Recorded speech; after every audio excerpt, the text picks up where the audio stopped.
Good evening 12th class students. मेरे प्यारे बच्चों, करने properties of D and F block को आसान, टेक्नोलॉजी एक्सपर्ट वंश कैमरामैन यश के साथ आ गए हैं अमित चौहान।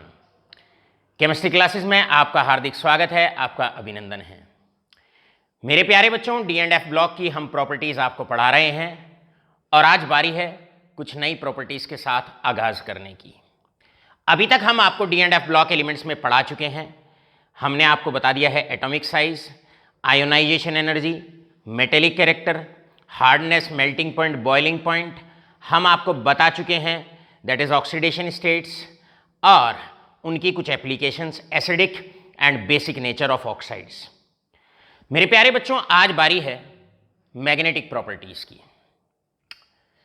देखिए, मैग्नेटिज्म और मैग्नेटिक प्रॉपर्टीज हम सॉलिड स्टेट में भी, द सॉलिड स्टेट में भी आपको पढ़ा चुके हैं और उसमें हमने आपको बताया जनरली सब्सटेंसेस दो तरीके के होते हैं, एक डायामैग्नेटिक, ऑलराइट, जिनमें मैग्नेटिज्म जीरो होता है, और डायामैग्नेटिज्म का कॉज होता है एब्सेंस ऑफ अनपेयर्ड इलेक्ट्रॉन्स। और दूसरे टाइप के सब्सटेंसेस हमारे होते हैं पैरामैग्नेटिक सब्सटेंसेस, राइट। पैरामैग्नेटिक का मतलब होता है, यहां पर जो पैरामैग्नेटिज्म मॉलिक्यूल के अंदर आता है या कंपाउंड के अंदर आता है या आयन के अंदर आता है, it is basically due to the presence of unpaired electrons. अगर किसी भी सब्सटेंस के अंदर अनपेयर्ड इलेक्ट्रॉन्स हैं तो उसके अंदर आता है पैरामैग्नेटिज्म। मेरे प्यारे बच्चों, ट्रांजिशन एलिमेंट्स की अगर बात करते हैं, ट्रांजिशन एलिमेंट्स इटसेल्फ और अपने कंपाउंड्स के अंदर जनरली उनके पास अनपेयर्ड इलेक्ट्रॉन्स होते हैं। और हमने आपको बताया हुआ है, अगर सब्सटेंस के पास अनपेयर्ड इलेक्ट्रॉन्स हैं then they will be paramagnetic in nature. तो शुरुआत में सबसे पहला जो क्वेश्चन बनता है, why transition element shows paramagnetic behaviour. पहला क्वेश्चन ही ये बनता है। चलो उसका रीजन तराशने की कोशिश करते हैं। मेरे प्यारे बच्चों, ट्रांजिशन एलिमेंट्स में सबसे पहला एग्जाम्पल हम लेते हैं स्कैंडियम। स्कैंडियम का नंबर 21 होता है, इलेक्ट्रॉनिक कॉन्फ़िगरेशन 3d1। अब आप देखोगे यहां पर एक अनपेयर्ड इलेक्ट्रॉन है। इसके बाद हम टाइटेनियम की बात करते हैं। टाइटेनियम का नंबर 22 होता है और इलेक्ट्रॉनिक कॉन्फ़िगरेशन हो जाएगी 4s2 3d2। इसके बाद आप मैंगनीज की बात करते हो। मैंगनीज में आप जाओगे, नंबर 25 होता है, electronic configuration that is 3d5, 4s2 3d5। इसका मतलब आप देखोगे ट्रांजिशन एलिमेंट्स में जनरली डी सबशेल की अगर इलेक्ट्रॉनिक कॉन्फ़िगरेशन आप देखते हैं तो जिंक, कैडमियम और मरकरी को छोड़कर बाकी सब में अनपेयर्ड इलेक्ट्रॉन्स होते हैं। Since transition elements they possess number of unpaired electrons, और जहां पर अनपेयर्ड इलेक्ट्रॉन्स पाए जाते हैं ऐसे सब्सटेंसेस होते हैं पैरामैग्नेटिक। तो यहां पर पहला क्वेश्चन आता है, why transition elements are paramagnetic in nature। भाई ट्रांजिशन एलिमेंट्स जो होते हैं ये पैरामैग्नेटिक क्यों होते हैं, पैरामैग्नेटिक इन नेचर, या why they shows paramagnetic behaviour. तो आपका यहां पर सीधा आंसर आएगा, और सीधा आंसर क्या आने वाला है? सीधा आंसर आने वाला है, since they possess number of unpaired electrons। और प्रीवियस चैप्टर में भी हम आपको बता चुके हैं, जैसे जैसे अगर किसी सब्सटेंस के अंदर अनपेयर्ड इलेक्ट्रॉन्स होते हैं तो जनरली इस टाइप के जो सब्सटेंसेस होते हैं they are paramagnetic in nature. मेरे प्यारे बच्चों, यहां पर पहला क्वेश्चन इसी बात पर ही आ जाता है, और पहला क्वेश्चन क्या है? टाइप 1 पहला क्वेश्चन आता है, calculate number of unpaired electrons, calculate number of unpaired electrons in the following. Number 1 आपके पास आता है दैट इज मैंगनीज +2। आपके पास सेकंड आता है दैट इज क्रोमियम +3। आपके पास थर्ड आता है दैट इज टाइटेनियम +2। मेरे प्यारे बच्चों, आपसे पहला क्वेश्चन ही ये बनता है कि भैया अनपेयर्ड इलेक्ट्रॉन्स बताइए। चलो जानने की कोशिश करते हैं। सबसे पहले मैंगनीज +2 की अगर हम बात करें तो आप जानते हैं ये मैंगनीज की इलेक्ट्रॉनिक कॉन्फ़िगरेशन है। 2 इलेक्ट्रॉन इसमें से चले जाएंगे, और अगर 2 इलेक्ट्रॉन इसमें से चले जाएंगे तो नंबर ऑफ अनपेयर्ड इलेक्ट्रॉन 1, 2, 3, 4 और 5 बचेंगे। तो यहां पर आप इलेक्ट्रॉनिक कॉन्फ़िगरेशन सॉल्यूशन आप जो लिखने वाले हैं वो लिखने वाले हैं मैंगनीज, और मैंगनीज के अंदर डी के अंदर बचेंगे 5। तो आप बड़े प्यार से, आप बड़े आसानी से लिखने वाले हैं कि भाई number of unpaired electrons is equal to 5। Number of unpaired electrons मान लो n से रिप्रेजेंट करते हैं तो आप लिखेंगे 5। अब मेरे प्यारे बच्चों चलते हैं सेकंड पार्ट की तरफ। सेकंड पार्ट है क्रोमियम। मेरे लाडलो, मेरे प्यारे बच्चों, अगर हम बात करें क्रोमियम की, क्रोमियम और कॉपर की दो की एक्सेप्शनल इलेक्ट्रॉनिक कॉन्फ़िगरेशन होती है। और इलेक्ट्रॉनिक कॉन्फ़िगरेशन क्या होती है? क्रोमियम की इलेक्ट्रॉनिक कॉन्फ़िगरेशन होती है that is 3d5 and 4s1। D के अंदर आपके 5 अनपेयर्ड इलेक्ट्रॉन होते हैं, 1, 2, 3, और ये हो गया 4 और 5। सो क्रोमियम की electronic configuration exceptional electronic configuration होती है 3d5 4s1। अब आप क्रोमियम में से 3 इलेक्ट्रॉन आप अब निकालेंगे। पहले एटम की इलेक्ट्रॉनिक कॉन्फ़िगरेशन लिखते हैं और उसके बाद आयन की इलेक्ट्रॉनिक कॉन्फ़िगरेशन लिखते हैं। यहां से एक इलेक्ट्रॉन ये चला जाएगा बाहर, एक ये बाहर चला जाएगा और एक ये बाहर चला जाएगा। ये 3 इलेक्ट्रॉन आप बाहर निकाल दीजिए तो क्रोमियम की जो इलेक्ट्रॉनिक कॉन्फ़िगरेशन बचेगी वो बचेगी दैट इज 3d3। यहां पर electronic configuration 3d3 and number of unpaired electrons जो यहां पर बचेंगे वो नंबर ऑफ अनपेयर्ड इलेक्ट्रॉन यहां पर बचेंगे आपके 3। ऑलराइट। इसी प्रकार अगर हम टाइटेनियम की बात करते हैं, टाइटेनियम +2 की, तो टाइटेनियम की इलेक्ट्रॉनिक कॉन्फ़िगरेशन हमने यहां लिखी हुई है। ये दोनों इलेक्ट्रॉन आपके बाहर चले जाएंगे। क्लियर है? टाइटेनियम +2। तो टाइटेनियम में आपके जो अनपेयर्ड इलेक्ट्रॉन बचते हैं थर्ड पार्ट में, वो टाइटेनियम में आपके बचने वाले हैं। कितने बचने वाले हैं? 2 अनपेयर्ड इलेक्ट्रॉन डी के अंदर बचने वाले हैं। क्लियर? तो सबसे पहला क्वेश्चन तो यही बनता है भाई, calculate the number of unpaired electrons. मेरे प्यारे बच्चों, जहां जहां अनपेयर्ड इलेक्ट्रॉन्स होते हैं, जिन सब्सटेंसेस के अंदर होते हैं, वे सब्सटेंसेस पैरामैग्नेटिक शो करते हैं, या ऐसे सब्सटेंसेस जनरली पैरामैग्नेटिक सब्सटेंसेस कहलाते हैं। पैरामैग्नेटिक सब्सटेंसेस की कुछ और प्रॉपर्टीज भी आप जानते हैं। ऐसे सब्सटेंसेस को अगर मैग्नेट के पास लेके जाते हैं तो they are attracted towards the external magnetic field. अगर इस टाइप के सब्सटेंसेस को, जिनके पास अनपेयर्ड इलेक्ट्रॉन होते हैं अर्थात जो पैरामैग्नेटिक होते हैं, अगर उन्हें हम एक्सटर्नल मैग्नेटिक फील्ड में रखते हैं तो दे आर अट्रैक्टेड और strongly attracted towards the external magnetic field. अब मेरे प्यारे बच्चों, यहां पर आप साथ के साथ जब आपसे क्वेश्चन पूछा जाए, और क्वेश्चन पूछा जाए ध्यान से, बड़े ध्यान से, क्वेश्चन क्या है आपका? क्वेश्चन है why transition elements are paramagnetic in nature. तो आपने लिखा they possess number of unpaired electrons, right, that's why they are paramagnetic in nature. आपसे कई बार ऐसे ना पूछ के आपसे पूछ लेते हैं भाई कॉज बताओ कि ट्रांजिशन एलिमेंट्स में ऐसा क्या कारण होता है कि वो पैरामैग्नेटिक होते हैं। तो आप सीधा लिखेंगे नंबर ऑफ अनपेयर्ड इलेक्ट्रॉन्स, क्योंकि इनके पास अनपेयर्ड इलेक्ट्रॉन्स होते हैं जिसकी वजह से ये पैरामैग्नेटिक बिहेवियर शो करते हैं। अब मेरे प्यारे बच्चों, आपसे मेरा सवाल है, इसका मतलब जो पैरामैग्नेटिज्म होता है वो नंबर ऑफ अनपेयर्ड इलेक्ट्रॉन्स की वजह से होता है। अब आपसे मेरा सवाल, यहां 2 अनपेयर्ड इलेक्ट्रॉन है, यहां 5 अनपेयर्ड इलेक्ट्रॉन है। नंबर ऑफ अनपेयर्ड इलेक्ट्रॉन्स की वजह से पैरामैग्नेटिज्म होता है, तो इसका मतलब जितने ज्यादा अनपेयर्ड इलेक्ट्रॉन होंगे यश, उतना ही ज्यादा क्या होगा बेटे? पैरामैग्नेटिज्म, उतना ही ज्यादा पैरामैग्नेटिज्म। इसका मतलब पैरामैग्नेटिज्म की अगर हम बात करते हैं, if we talk about paramagnetism, then if we talk about paramagnetism, then paramagnetism is directly proportional to, paramagnetism is directly proportional to, किसके डायरेक्टली प्रोपोर्शनल होगा?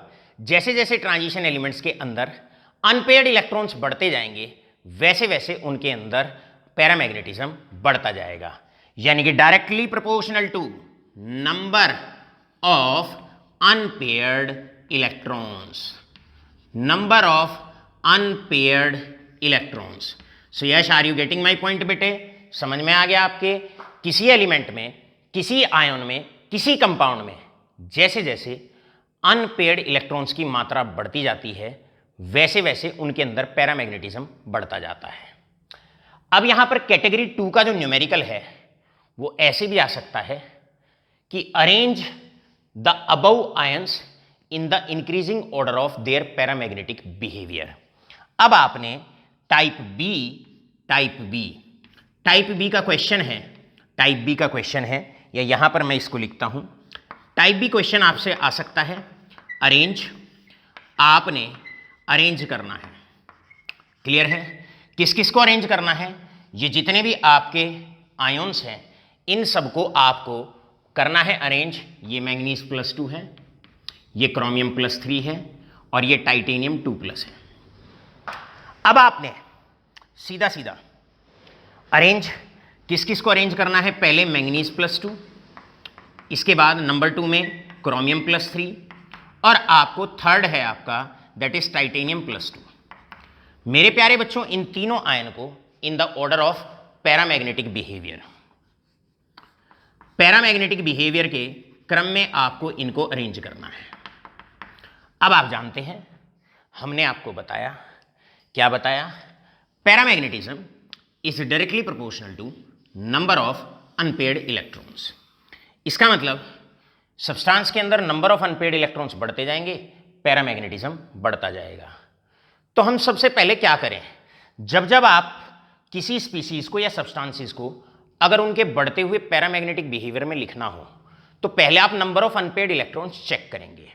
तो आप जानते हैं number of unpaired electrons, number of unpaired electrons, और number of unpaired electrons को हम जो रिप्रेजेंट कर रहे हैं, नोट करते रहना, एक एक बात 12th क्लास नोट करते रहिएगा।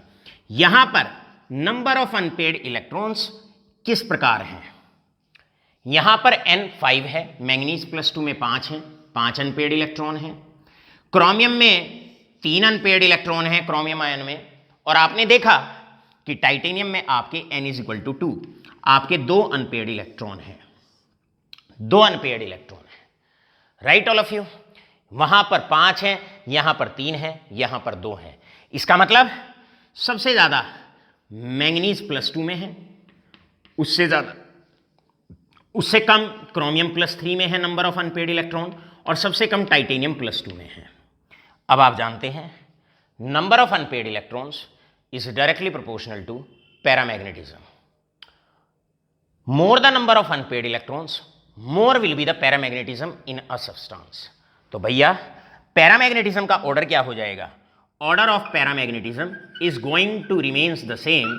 पैरामैग्नेटिज्म आपका बिल्कुल सेम ऑर्डर होगा, और सेम ऑर्डर कैसे होगा? सबसे ज्यादा पैरामैग्नेटिज्म मैंगनीज 2+ में होगा, उससे कम पैरामैग्नेटिज्म क्रोमियम +3 में होगा, और सबसे कम पैरामैग्नेटिज्म आपका टाइटेनियम +2 में होगा। तो ये ऑर्डर हो जाएगा। इस प्रकार आपने क्या किया? इस प्रकार आपने इन तीनों को बढ़ते हुए पैरामैग्नेटिज्म के ऑर्डर में लिख दिया। मेरे प्यारे बच्चों, इस टॉपिक पर अभी तक आपके बड़े प्यारे से, बड़े सरल से 3 टाइप के क्वेश्चन हो चुके हैं। पहला क्वेश्चन, ट्रांजिशन एलिमेंट्स पैरामैग्नेटिक होते हैं अनपेयर्ड इलेक्ट्रॉन्स की वजह से। कारण क्या होता है? Number of unpaired electrons. आपसे पहला क्वेश्चन यही आता है, आपको ट्रांजिशन एलिमेंट में नंबर ऑफ अनपेयर्ड इलेक्ट्रॉन्स बहुत बहुत सटीक तरीके से निकालने आने चाहिए। अगर आप नंबर ऑफ अनपेयर्ड इलेक्ट्रॉन्स निकाल सकते हैं तो बड़े आसानी से आप आयंस को बढ़ते हुए पैरामैग्नेटिक बिहेवियर में अरेंज भी कर सकते हैं। मेरे प्यारे बच्चों, अब चलते हैं सेकेंड टाइप ऑफ क्वेश्चंस की तरफ। सेकेंड टाइप ऑफ क्वेश्चंस की तरफ अब आगे प्रोसीड करते हैं। सेकेंड टाइप ऑफ क्वेश्चंस क्या हैं आपके? सेकेंड टाइप ऑफ क्वेश्चंस आपके इसी के अंदर हैं, दैट इज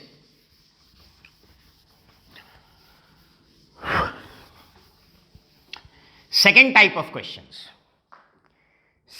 ऑफ क्वेश्चंस हैं how to calculate the magnetism stored in a substance. To calculate, यहां पर to calculate magnetism stored in a substance.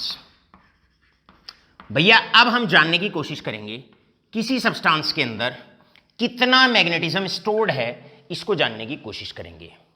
भाई जहां जहां अनपेयर्ड इलेक्ट्रॉन होते हैं वहां वहां मैग्नेटिज्म स्टोर्ड होता है। ऐसे सब्सटेंसेस पैरामैग्नेटिक बिहेवियर शो करते हैं या ऐसे सब्सटेंसेस के अंदर मैग्नेटिज्म होता है।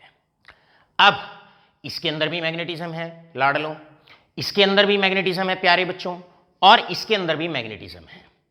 साइंटिफिक टर्म्स में हम कैसे किसी सब्सटेंस के अंदर कितना मैग्नेटिज्म स्टोर्ड होता है, इसको हम कैसे कैलकुलेट करते हैं, उसके लिए हमारे पास केमिस्ट्री में सीधा सा एक फॉर्मूला है, और फॉर्मूला है in terms of mu spin. In terms of mu spin, तो म्यू स्पिन क्या हुआ? म्यू स्पिन एक टर्म है जिससे हम किसी सब्सटेंस के अंदर कितना मैग्नेटिज्म स्टोर्ड होता है उसको हम कैलकुलेट करते हैं। म्यू स्पिन का फॉर्मूला क्या होता है? फॉर्मूला होता है म्यू स्पिन का this is equal to under root of n into n+2 bm। मेरे प्यारे बच्चों, bm is nothing but it is the unit. इसे बोहर मैग्नेटोन कहा जाता है, nothing else, it is just only unit of magnetism. Bohr magneton, it is nothing but simply only and only the unit to calculate magnetism.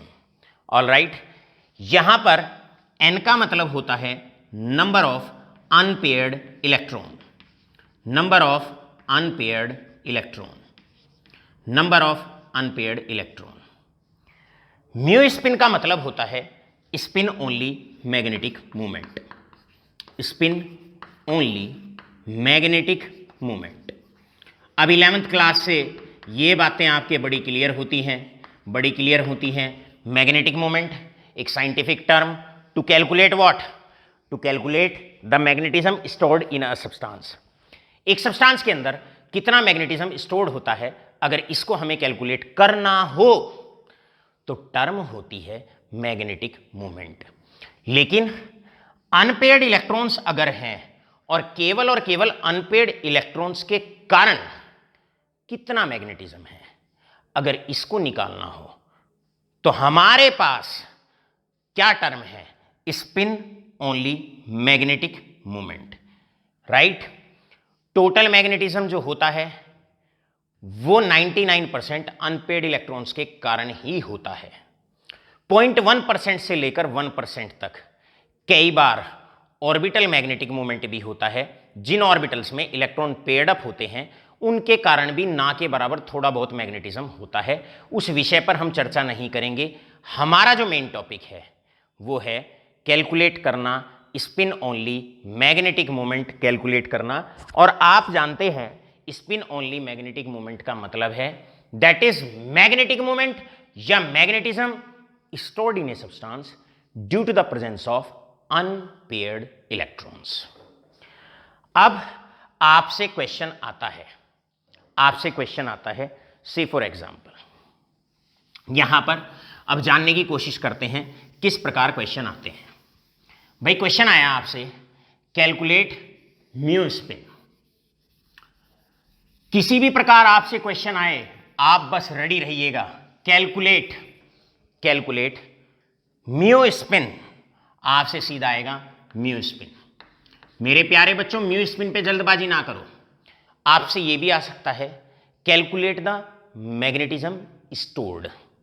So mu spin की जगह यह भी आ सकता है मैग्नेटिज्म स्टोर्ड। बताओ भाई कितना मैग्नेटिज्म स्टोर्ड है इन फॉलोइंग आयोन्स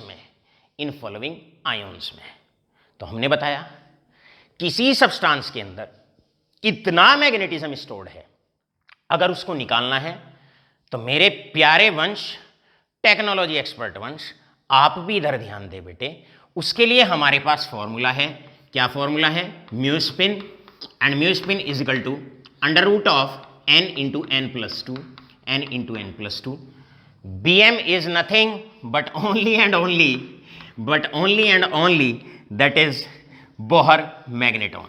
ये मात्र एक यूनिट है। तो आपका सबसे पहला दायित्व बनेगा मैंगनीज प्लस टू में आप नंबर ऑफ अनपेड इलेक्ट्रॉन्स निकालें, और वो आपने इजीली निकाल भी लिए हैं। मैंगनीज प्लस टू में number of electrons, unpaired electrons कितने हैं, 5। तो आप सीधी यहां पर क्या करेंगे, वैल्यू रखेंगे, that is 5 into 5 plus two into 5 plus two, और जैसे ही आप Bm बोहर मैग्नेटॉन, जैसे ही आप इसे सॉल्व करेंगे वैल्यू आएगी दैट इज 5.92 बोहर मैग्नेटॉन। आपसे पूछा जाए भाई calculate the mu spin in case of chromium plus 3, तो सबसे पहले मेरे प्यारे बच्चों आप क्रोमियम प्लस 3 की इलेक्ट्रॉनिक कॉन्फ़िगरेशन आप लिखने वाले हैं। क्या लिखने वाले हैं, हमेशा याद रखिएगा 1 2 3, इसके बाद 4 एंड 5, 3d5 4s1। हमें चाहिए +3, ये क्रोमियम की इलेक्ट्रॉनिक कॉन्फ़िगरेशन थी। +3 में क्या होगा, 3 इलेक्ट्रॉन निकल जाएंगे, ये बाहर चला जाएगा, ये बाहर चला जाएगा, ये बाहर चला जाएगा। इसका मतलब ये भी गया, ये भी गया, ये भी गया। तो n का मतलब है नंबर ऑफ अनपेड इलेक्ट्रॉन, कितने बचे, 3। अब नंबर ऑफ अनपेड इलेक्ट्रॉन 3 आ गए। मैग्नेटिज्म स्टोर्ड निकालना है या स्पिन ओनली मैग्नेटिक मूवमेंट निकालना है, जो एक टर्म है to calculate the magnetic movement of a substance या stored magnetism in a substance. Formula हमारे पास हो जाएगा mu spin, and mu spin is simply equal to under root of 3 into 3 plus 2, यानी कि n इंटू एन प्लस 2, इतने Bohr magneton, और answer आपका आएगा दैट इज 3.87 बोहर मैग्नेटॉन। जब आप इसे शॉर्ट आउट करेंगे, सॉल्व आउट करेंगे, तो आपका आंसर आएगा 3.87 बोहर मैग्नेटॉन। मेरे प्यारे बच्चों, मेरे मुन्नों, मेरे लाडले यश और वंश, क्या क्या टेक्नोलॉजी हमने इस पूरे कॉन्सेप्ट को में लगानी है, इसके लिए यश मेरा आपसे अनुरोध है कि आप जो सलाह लें, आप जो चर्चा करें, वो हमारे टेक्नोलॉजी एक्सपर्ट वंश से ही करें। आप अपना दिमाग थोड़ा कम लगाएं, आप सिर्फ कैमरे पर फोकस करें, राइट, ताकि हमारे लाडलों तक जो लिखा हुआ है बोर्ड पे, जितना सुंदर मैं लिख रहा हूं उससे सुंदर उन तक पहुंचे। ऑल राइट, मेरे प्यारे बच्चों, जितने भी मेरे व्यूअर्स हैं,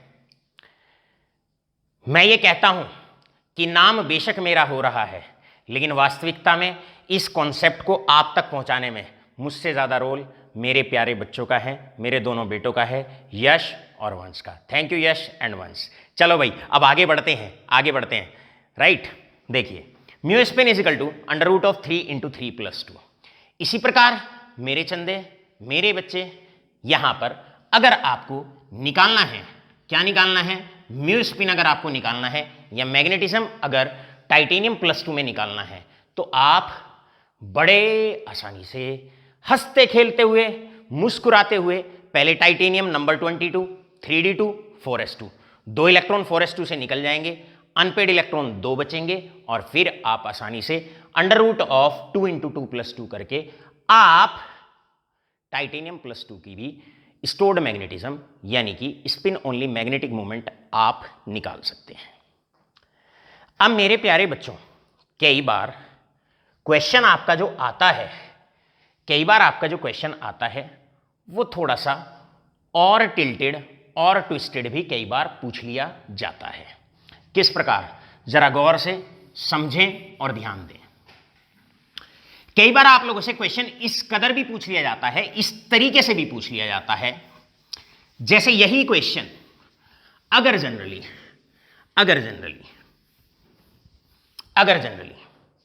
मजेदारी तो तब है पढ़ाने में जब सामने मेरे अगर 8th क्लास का बच्चा बैठा है और मैं पढ़ा रहा हूं, तो 8th क्लास के बच्चे के या 10th क्लास के बच्चे के, जो हमारे टेक्नोलॉजी एक्सपर्ट में दूसरा नाम है आर्यन, उनके भी अगर बात समझ में आए तो सोने पे सुहागे वाली बात है।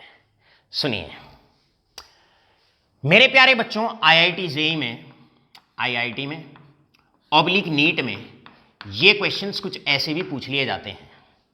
किस प्रकार? थोड़ा सा क्वेश्चन डायरेक्ट ना आके थोड़ा सा इनडायरेक्ट आता है, थोड़ा सा टिल्टेड आता है। कैसे आता है जरा सुनिए। क्वेश्चन आता है इस प्रकार, कैलकुलेट म्यू स्पिन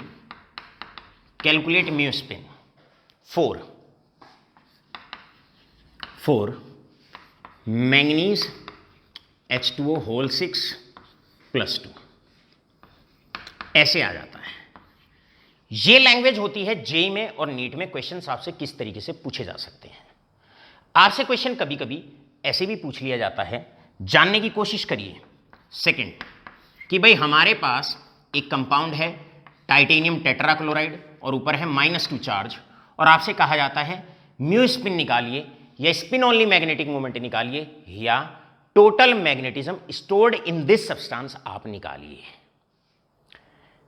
ऐसे भी आपसे पूछा जा सकता है। उस केस में घबराना नहीं। कैसे? बिल्कुल अर्जुन की तरह नजरें जहां निशाना लगाना है केवल और केवल वहां होनी चाहिए। सारा खेल नजरों का होता है। अर्जुन की आंखें केवल और केवल टारगेट को देखती थी, और टारगेट द्रोणाचार्य ने बताया था। क्या बताया था? चिड़िया की आंख पे निशाना लगाना है। हमारा D&F ब्लॉक चैप्टर जब हम आपको पढ़ा रहे हैं तो हमारे लिए जो चिड़िया की आंख है मेरे प्यारे बच्चों, वो डी सबशेल है, वो डी ब्लॉक का एलिमेंट है। अगर मुझे कुछ भी निकालना है, मुझे ना तो वाटर पे ध्यान देना, ना मुझे क्लोरीन पे ध्यान देना। अगर मुझे मुन्ना ध्यान देना है, यशवंश आर्यन अगर मुझे ध्यान देना है, आज जितने हमारे व्यूअर्स हैं कुछ ये सोच रहे होंगे कि पढ़ाते पढ़ाते सर आज तो परिवारवाद पे आ गए। मेरे प्यारे बच्चों, परिवारवाद पे नहीं आ गया मैं 12th क्लास को पढ़ा रहा हूँ। आपका तो फायदा होता है, लेकिन मेरा कॉन्सेप्ट आप तक पहुँचाने में इन 3 बच्चों का, देखिए ये छोटे छोटे से बच्चे हैं जिनकी मदद से हम आपके सामने लाइव आते हैं, लेकिन उसके बावजूद भी इनका आधा समझ में आता है, पूरा समझ में आता है, कितना समझ में आता है, उसके बावजूद भी ये मेरे सामने बैठे रहते हैं, 1-1 घंटा 1.5 घंटा बैठे रहते हैं। तो सराहनीय, इनका जो योगदान है वो सराहनीय तो है। चलिए आगे बढ़ते हैं नेक्स्ट। अब इनमें आपको निकालना है म्यू स्पिन। तो गौर फरमाएं, ध्यान केवल और केवल ट्रांजिशन एलिमेंट पर रखे रे मुन्ना। ट्रांजिशन एलिमेंट क्या है? टाइटेनियम। तो सॉल्यूशन स्टार्ट करते हैं। कैसे? आपके पास टाइटेनियम टेट्राक्लोराइड है और इस पर पूरे पर जो चार्ज है वो दैट इज -2 है। ऐसे केस में ट्रांजिशन मेटल आयन की इलेक्ट्रॉनिक कॉन्फ़िगरेशन लिखना सबसे बड़ा टारगेट आपके लिए रहेगा। तो हम क्या करते हैं, टाइटेनियम पे चार्ज निकाल लेते हैं या उसका ऑक्सीडेशन स्टेट निकाल लेते हैं। कैसे? 1 टाइटेनियम और 4 क्लोरीन, एक टाइटेनियम है 4 क्लोरीन है, इन सब का चार्ज मिला के -2 है। ऐसे सोचें, ऐसे समझें इसको। 1 टाइटेनियम 4 क्लोरीन का जो चार्ज है वो चार्ज ऊपर आता है। अगर ऊपर चार्ज कुछ ना हो तो यहां लिखते 0, लेकिन ऊपर अगर चार्ज है तो इसका मतलब ये टाइटेनियम और 4 क्लोरीन का चार्ज मिला के है। यहां से आप क्लोरीन पे आप चार्ज जानते हो -1 होता है = -2, यानी कि x = +2। इसका मतलब टाइटेनियम यहां पर +2 ऑक्सीडेशन स्टेट में है। अब टाइटेनियम की इलेक्ट्रॉनिक कॉन्फ़िगरेशन क्या हो जाएगी? Electronic configuration that is 3d2 and 4s2। ये टाइटेनियम की इलेक्ट्रॉनिक कॉन्फ़िगरेशन है। आपको टाइटेनियम पे ऑक्सीडेशन स्टेट देखिए, उसमें इलेक्ट्रॉनिक कॉन्फ़िगरेशन आपको भापनी है। टाइटेनियम यहां पर +2 में है, इसका मतलब ये 2 इलेक्ट्रॉन चले जाएंगे, नंबर ऑफ अनपेड इलेक्ट्रॉन 2 रह गए। निकालना क्या है? Mu spin. कैसे निकालोगे रे बच्चे? म्यू स्पिन आप निकालोगे कुछ इस प्रकार, कुछ इस कदर आप निकालोगे। Mu spin = √n × n+2। n का मतलब number of unpaired electron, 2 × that is 2 + 2, इतने बोहर मैग्नेटॉन। आंसर आ गया 2.87। इतने बोहर मैग्नेट्रॉन। इस प्रकार आप क्या करेंगे, इस प्रकार आप आसानी से निकाल सकते हैं। क्या निकाल सकते हैं, म्योस्पिन। जेईई में और नीट में ज़्यादातर इस क्वेश्चन की जो फॉर्मुलेशन होती है, जो पूछने का माध्यम होता है, जो पूछने का तरीका होता है, वो कुछ इस प्रकार होता है। आशा करते हैं बहुत बहुत बहुत अच्छे तरीके से मेरे बच्चों के, मेरे प्यारे बच्चों के मस्तिष्क में बात बड़े ध्यान से उतर गई होगी। अब चलो एक हल्का सा हिंट दे देते हैं। कैमरामैन थोड़ा सा अलर्ट रहें। अब हम थोड़ा सा इधर चल रहे हैं। अगर मान लो सेकंड पार्ट है और हमारे पास मैंगनीज है H2O6+2, तो मेरे प्यारे बच्चों नजर होनी चाहिए मैंगनीज पे। मैंगनीज पे चार्ज निकालो, मतलब इसका ऑक्सीडेशन स्टेट निकालो। X प्लस वाटर पानी इंटू 6, इन सब का चार्ज मिला के +2। पानी पे चार्ज क्या होता है, 0, पानी पे कोई चार्ज नहीं होता, यानी कि X = +2, मतलब मैंगनीज पे +2 चार्ज है। ये मैंगनीज का चार्ज आ गया। मैंगनीज की electronic configuration that is 3d5, 1 2 3 4 and this is 5, right. ये मैंगनीज की इलेक्ट्रॉनिक कॉन्फ़िगरेशन हुई 4s2। आपको मैंगनीज की इलेक्ट्रॉनिक कॉन्फ़िगरेशन लिखनी है या मैंगनीज +2 की लिखनी है, +2, यानी कि ये 2 इलेक्ट्रॉन गए बाहर, n = 5 आएगा। और जब आप म्योस्पिन निकालोगे तो 5 × 5 + 2, 5 × 5 + 2, और आंसर आ गया दैट इज 5.92 बोहर मैग्नेट्रॉन। इस प्रकार बड़े आसानी से आप इस टाइप के क्वेश्चन इजीली टैकल कर सकते हैं। चलते हैं अब इस तरफ, राइट। आसानी से, आराम से, प्यार से आप इस टाइप के क्वेश्चन टैकल कर सकते हैं। अब मैग्नेटिज्म पे लास्ट टाइप का जो क्वेश्चन आपके सामने आ सकता है, जानने की कोशिश करते हैं उसको। मेरे प्यारे बच्चों, कई बार क्वेश्चन रिवर्स भी पूछ लिया जाता है। और रिवर्स कैसे पूछ लिया जाता है, आपसे कई बार क्वेश्चन ऐसे भी पूछ सकते हैं। Last type of questions magnetism पे आपसे अगर पूछ लें तो क्वेश्चन कुछ इस तरीके से पूछा जा सकता है।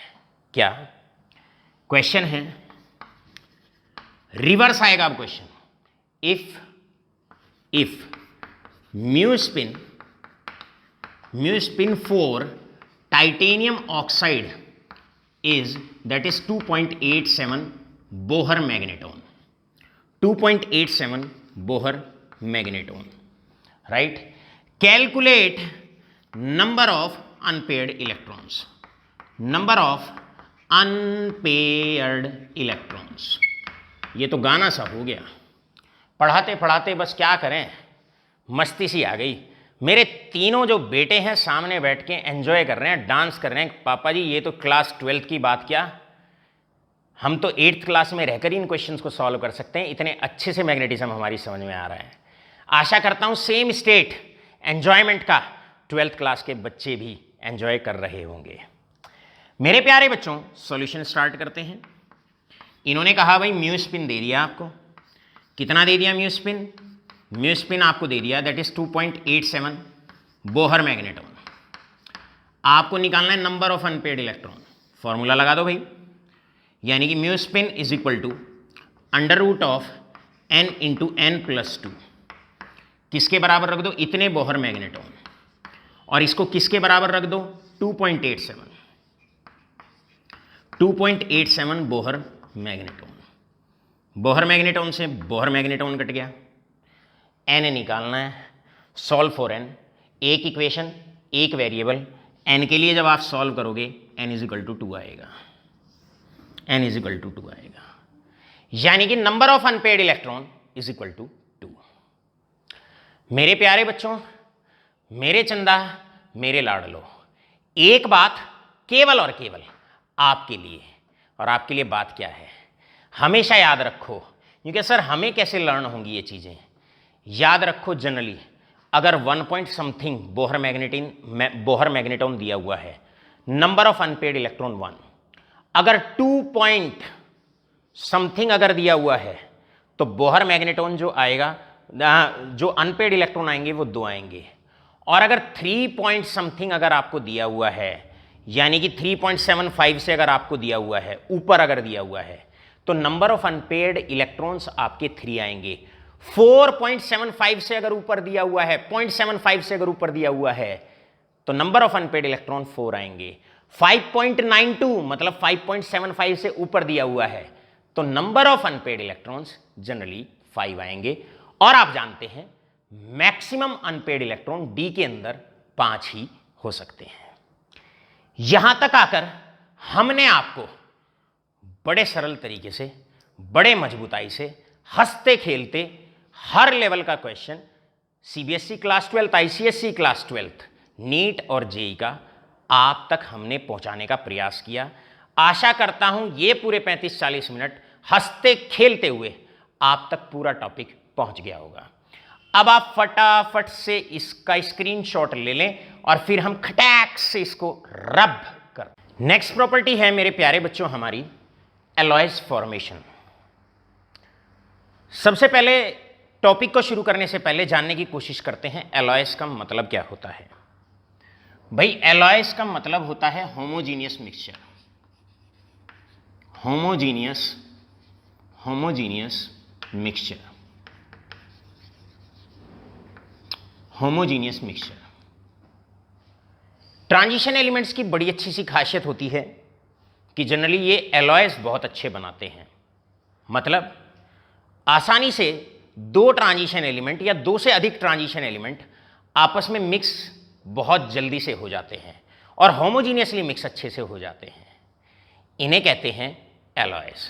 सो सबसे पहले जानने की कोशिश करिए एलॉयज का मतलब क्या होता है। एलॉयज का मतलब होता है होमोजीनियस मिक्सचर ऑफ 2 और मोर मेटल्स। अब मेरे प्यारे बच्चों हम कहते हैं सीधा बोर्ड के लिए इंपॉर्टेंट क्वेश्चन आता है और क्वेश्चन आता है व्हाई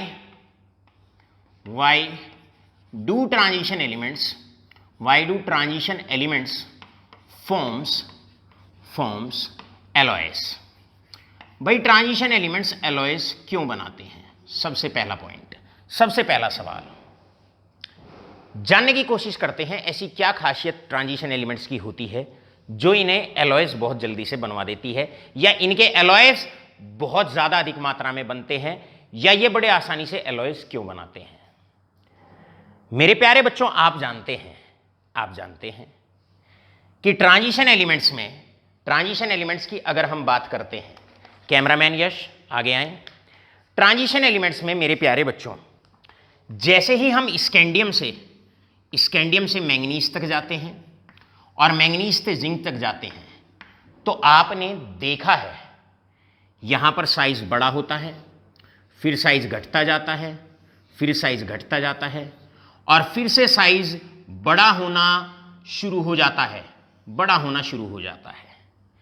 तो आप देखेंगे जनरली यहां पर आप देख लें लेस डिफरेंस इन साइज, इनके साइज में अंतर बहुत कम होता है, लेस डिफरेंस इन साइज। अगर हम ट्रांजिशन एलिमेंट्स पर आते हैं तो जैसे ही हम पहली सीरीज में जाते हैं साइज घटता जाता है, उसके बाद साइज हल्का सा बढ़ता जाता है। इसका मतलब इनका और इनके साइज में डिफरेंस ज्यादा नहीं होता, पहला पॉइंट। दूसरा पॉइंट, अगर आप पहली से दूसरी सीरीज पे आते हो तो साइज बढ़ता है, लेकिन साथ के साथ हमने आपको यह बताया है येटरियम और लेंथेनम को छोड़ के जिरकोनियम हॉफनियम का साइज बराबर होता है, नियोबियम टेंटेलम का साइज बराबर होता है, रुथेनियम का और ऑस्मियम का साइज बराबर होता है। और 2 सीरीज तो ऐसी होती हैं जिनका साइज ही सिमिलर होता है, लगभग सेम सा ही होता है। तो यहां पर सेकंड पॉइंट पे जानने की कोशिश करेंगे। एक सीरीज में जाओगे तो साइज में जो डिफरेंस होता है वो बहुत कम होता है, और अगर 3D और 4D में और 5D में अगर आप जाते हो तो साइज सिमिलर ही होता है, यानी कि similarity in size similarity in size. अब अगर साइज सिमिलर होगा, अगर साइज सिमिलर होगा तो एक मेटल का अगर ये लैटिस है, एक मेटल का अगर ये लैटिस है, ये लैटिस साइट जहां पर कोई एटम या आयन आके बैठता है और बीच में जो स्पेस बचता है इसको कहते हैं इंटरस्टिशियल साइट। अभी हम जानने की कोशिश करेंगे और जानने की कोशिश करेंगे लैटिस साइट के विषय में। मेरे प्यारे बच्चों, यहां पर एक मेटल अपनी लैटिस साइट में बैठा हुआ है, जिरकोनियम। अब अगर किसी भी कारणवश जिरकोनियम यहां से चला जाए, जिरकोनियम अगर यहां से चला जाए तो आसानी से हाफनियम यहां आकर आसानी से बैठ सकता है। आसानी से क्यों आके बैठ सकता है? क्योंकि आप जानते हैं, क्या आप जानते हैं, जिरकोनियम और हाफनियम का जो साइज होता है वो लगभग सेम होता है। तो हुआ क्या, एक मेटल की लैटिस साइट को दूसरा मेटल, ट्रांजिशन मेटल, आसानी से ऑक्यूपाई कर लेता है। क्यों कर लेता है? उसके दो कारण हैं। क्या कारण है? Less difference in their size, और दूसरा हम ये भी कह सकते हैं और आसान शब्दों में सिमिलैरिटी इन द साइज। अब इन दोनों कारणों से क्या होता है, अ ट्रांजिशन मेटल या a transition element easily occupies lattice site in crystal lattice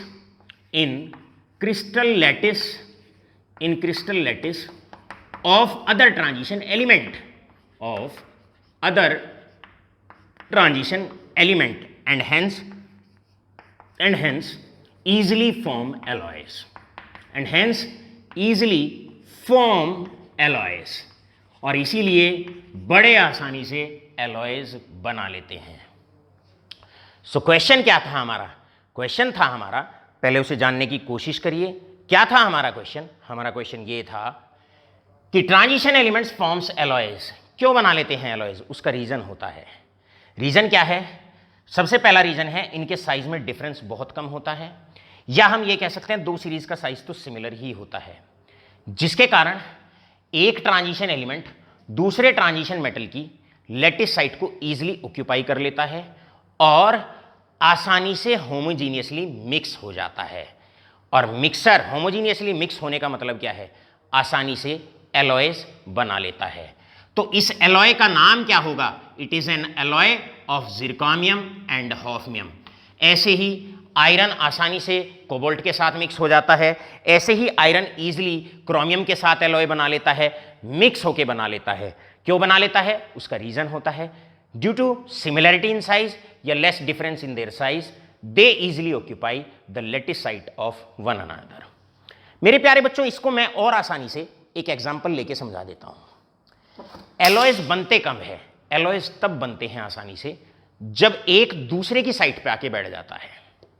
अब ये स्टूल है हमारे पास, इस स्टूल पे एक छोटा बच्चा आके आसानी से बैठ जाएगा, 8th क्लास का, एक 9th क्लास का बच्चा भी आसानी से इस पे आके बैठ जाएगा।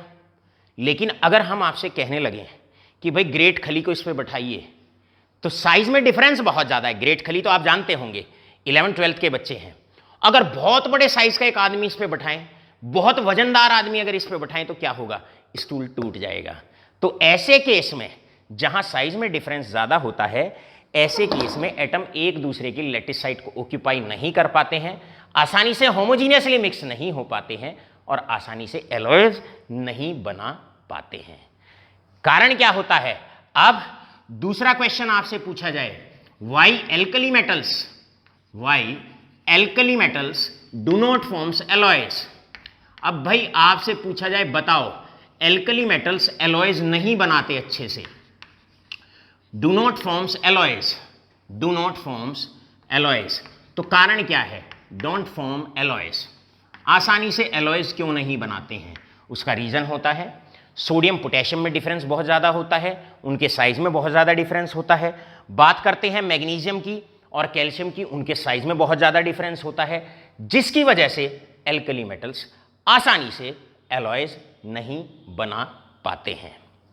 सवाल आया नेक्स्ट, और नेक्स्ट सवाल क्या है?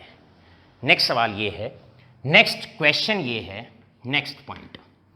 मेरे प्यारे बच्चों, इस क्रिस्टल लैटिस की अगर आप बात करते हो तो क्रिस्टल लैटिस था नोट, कुछ पॉइंट्स नोट करते हैं। क्रिस्टल लैटिस था जिरकॉनियम का, तो इसको होस्ट कहा जाता है, इसको हम होस्ट एटम कहते हैं या होस्ट ट्रांजिशन एलिमेंट इसको कहते हैं। जो आया जिरकॉनियम की लैटिस साइट पर हाफनियम आया, तो हाफनियम को हम कहेंगे गेस्ट एटम। क्लियर है? अब आपसे क्वेश्चन आता है, एक होस्ट किसी गेस्ट एटम को कब अपनी साइट पे बैठाता है? एमसीक्यूज में क्वेश्चन इस तरीके से भी पूछा जा सकता है। तो सीधा सा आंसर है, होस्ट और गेस्ट एटम की एंट्री, होस्ट चला जाता है, गेस्ट आ जाता है, लेकिन तब आता है जब उनका साइज या तो सिमिलर हो या उनके साइज में मिनिमम डिफरेंस हो। दो बहुत जाबड़ क्वेश्चन आप लोगों के यहां पर तैयार होते हैं।